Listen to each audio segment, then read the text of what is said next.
En esta mañana quisiera presentarles el tema, la misión de ser testigos.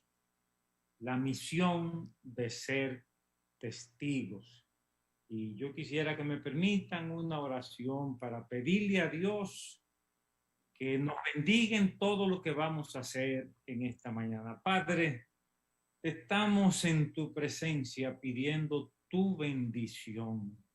Háblanos a través de tu siervo, a través de tu palabra, para que nos descubramos cada uno de nosotros como misioneros tuyos en los lugares donde tú nos has colocado. Danos esa palabra, te lo pedimos en el nombre de nuestro Señor y Salvador Jesucristo. La misión de ser testigos. Bueno, quisiera comenzar diciendo que cada uno de nosotros tiene una misión que desarrollar en la vida, pero cuando uno es cristiano, esa misión está ligada a la misión de la iglesia. Si somos parte de la iglesia, nuestra misión, nuestro propósito en la vida tiene que ser la misión de la iglesia como el centro principal. Eso significa que los misioneros no son solamente aquellos que son enviados al campo misionero, sino cada creyente es un misionero. Cada creyente es un misionero. El que está en una oficina y es un creyente es un misionero enviado a esa oficina. O en los negocios o en el mundo profesional, algunos están dedicados a tiempo completo, pero cada creyente es un enviado de Dios como misionero en el mundo. Yo quisiera mostrarles la manera como los 4 evangelios nos muestran la misión de la iglesia. Cada evangelio desde una perspectiva diferente, pero todos de manera muy complementaria. Si vamos a Mateo, ahí en Mateo encontramos esa declaración tan conocida y por todo el mundo y predicar del evangelio, oyendo, como más bien dice el texto en griego, predicar el evangelio, hacer discípulos en todas las naciones. Y eso se va a hacer bautizándolos, que significa que se van a convertir y que luego van a ingresar a la iglesia y que luego van a ser sometidos, como dice, a un proceso de enseñanza, enseñándole todas las cosas que yo os he mandado. Esta primera perspectiva nos presenta a la iglesia como una escuela, como una academia que tiene su currículo. Y yo quiero sugerir que este currículo es como cuando uno entra a un programa de estudios en un instituto o en una universidad. Y nosotros en GOSEN nos hemos propuesto un currículo de 3 cursos, un programa de discipulado, que es el orden de Dios para la iglesia, es un curso que tenemos pendiente para impartir. El orden de Dios para la familia, que estamos celebrando los jueves, y el orden de Dios para toda la sociedad. Es decir, queremos cumplir ese cometido pedagógico de la misión de la iglesia tal como lo presenta Mateo.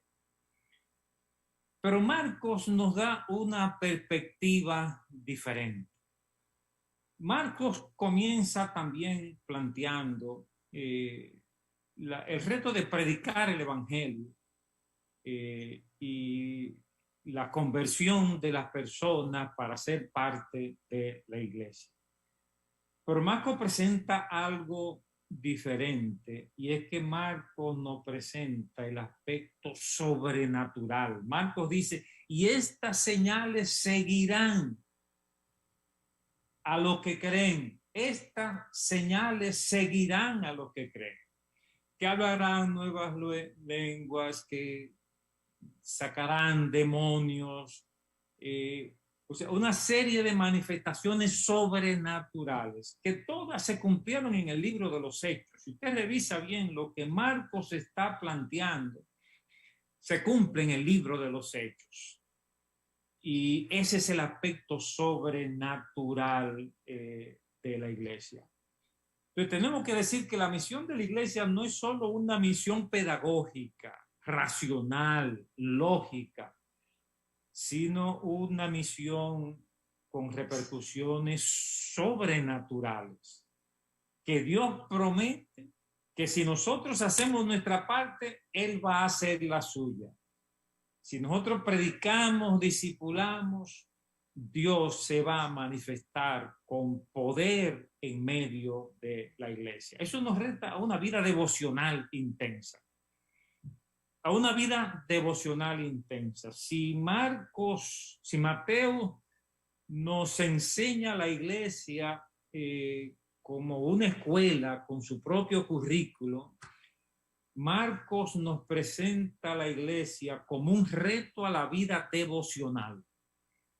Y eso significa que Dios está esperando de cada uno de nosotros, de cada creyente, una vida devocional intensa, incluyendo el ayuno. El ayuno es una manera de fortalecer la intercesión delante de Dios. Cada creyente tiene el reto de desarrollar una línea directa de comunicación con Dios. El creyente significa que tenemos a dónde acudir cuando se nos tranca el juego. A diferencia del mundo, que cuando se le tranca el juego no tienen nada que hacer. Marcos entonces nos presenta a la iglesia como algo sobrenatural. Y creyente significa que Dios responde las oraciones. Y cada creyente tiene el reto de ver a Dios manifestado en su vida individual. Y cada iglesia tiene que ser un escenario de las manifestaciones milagrosas de Dios. ¿Cuántos de ustedes dicen amén? Amén, dice la palabra de Dios. Pero Juan hace un enfoque diferente. Si ustedes van al Evangelio de Juan, Juan no habla así como el lenguaje de Marcos y Mateo, de ir, predicar, evangelizar. Marcos dice en el capítulo 13, un mandamiento nuevo os doy. Esta es la manera como Juan presenta la misión de la iglesia. Un mandamiento nuevo os doy, que os améis unos a otros como yo os he amado, que también os améis unos a otros. Esta es una palabra fundamental del Evangelio. Cuando Jesús dice esto, está abriendo una nueva visión de la relación del hombre con Dios en muchos sentidos. Pero me interesa destacar el reto de amarnos unos a otros, que es tan importante que Jesús completa la oración diciendo: en esto conocerán que todos sois mis discípulos. En otra palabra, Marcos dice, las señales son los milagros, el aspecto sobrenatural. Marcos diría, en esto se verá que ustedes son la iglesia de Dios, porque se van a manifestar los poderes del reino de los cielos. Pero Juan dice, en esto conocerán, si tuviereis amor los unos con los otros. Entonces, para Juan, la proclamación del Evangelio es la demostración del amor fraternal en la iglesia. Juan está supeditando la demostración pública del Evangelio a que nosotros aprendemos a compartir los unos con los otros y que somos la familia de Dios. No sé cuál es tu experiencia, pero cuando yo hablo de esta cosa me siento retado, me siento en falta, me siento que necesito una entrega más al Señor, que yo necesito amar a mis hermanos como me amo a mí mismo, que yo necesito la presencia de Dios en cada aspecto de mi vida. Cuando Pablo recoge este pensamiento y escribe en la epístola a los Efesios, un pasaje muy completo en este sentido, está en Efesios capítulo 4, dice el verso 28, el que hurtaba no hurte más, sino trabaje haciendo con su mano lo que es bueno. Eso es lo que enseña el Evangelio, ¿verdad?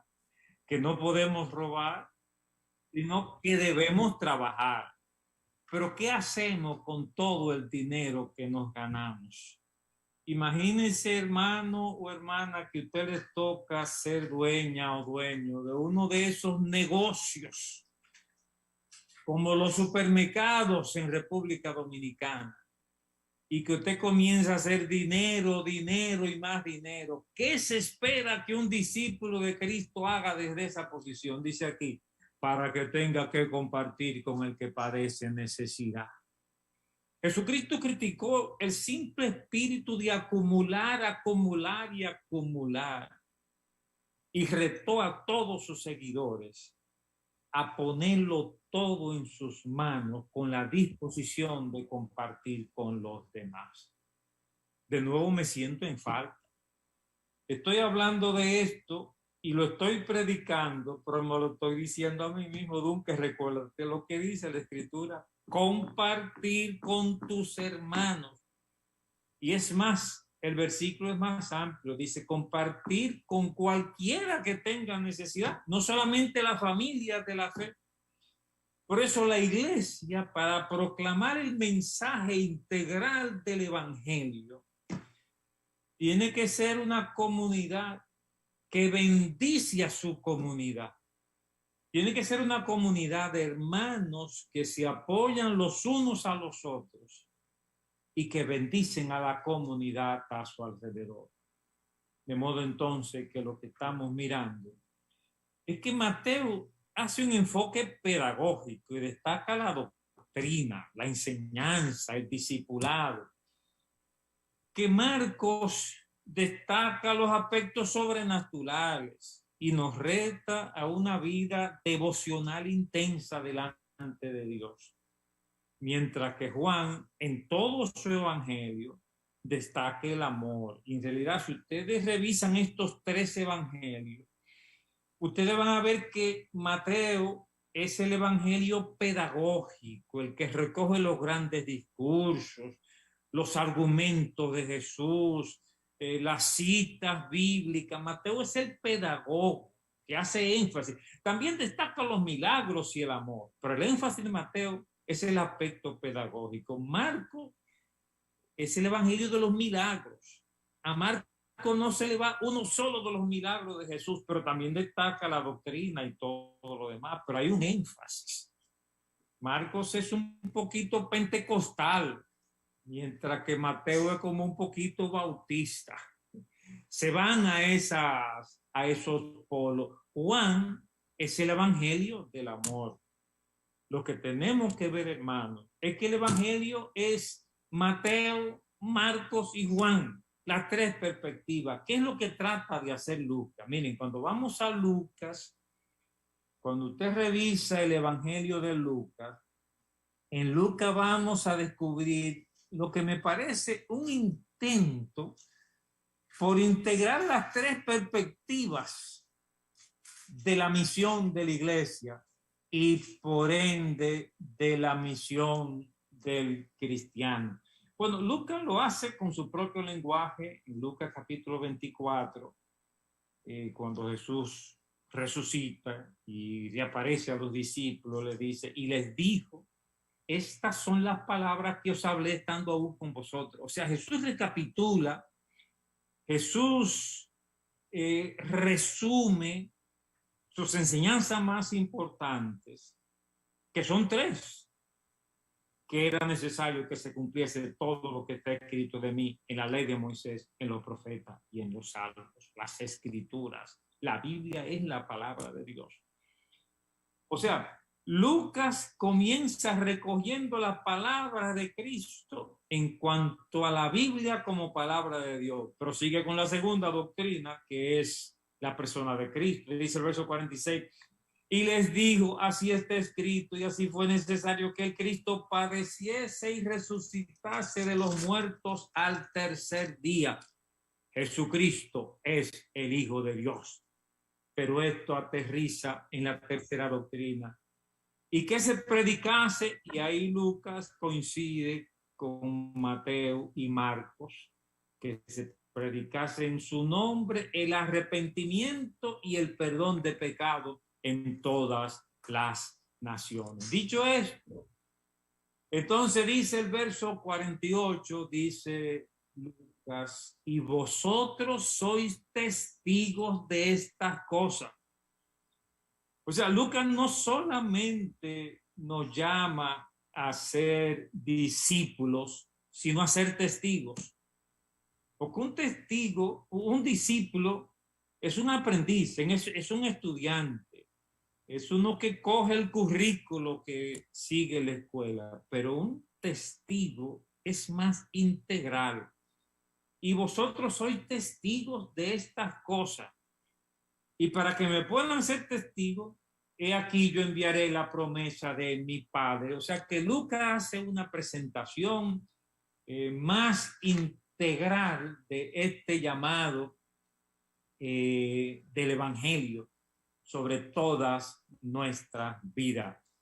Y cuando habla de estas son las palabras, ahí está evocando el aspecto pedagógico. Cuando dice que era necesario que el Cristo padeciese, es una demostración de amor.